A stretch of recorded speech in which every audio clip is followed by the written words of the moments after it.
Bonjour à tous, petite capsule vidéo pour vous expliquer les liens entre la posture, la dyslexie et les troubles d'apprentissage.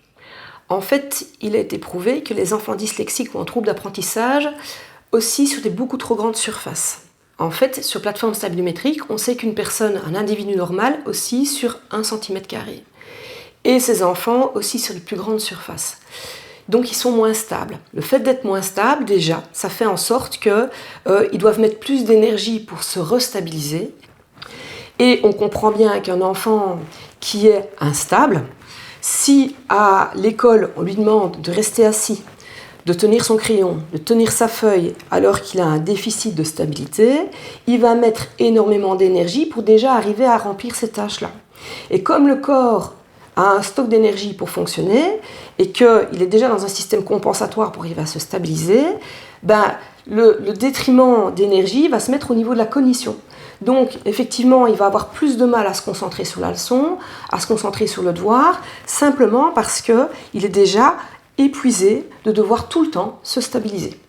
Alors il y a une autre notion importante aussi, en dehors du phénomène de stabilité, c'est le déficit de proprioception. Les enfants dyslexiques et en trouble d'apprentissage n'ont pas de proprioception, ils n'ont pas de ressenti de leur corps. Donc comme ils n'ont pas de ressenti de leur corps, ils ont du mal à avoir des poursuites visuelles correctes au départ des oculomoteurs. Donc ce sont des enfants qui vont avoir du mal à lire et à avoir de la compréhension à ce qu'ils lisent. En fait, ces enfants, il ne faut pas les imaginer comme des enfants paresseux, que du contraire, ce sont juste des enfants épuisés.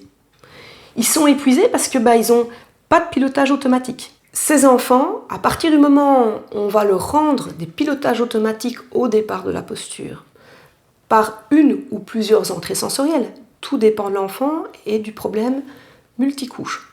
Effectivement, chaque individu en posturologie est perçu comme un oignon, avec plein de couches de problèmes.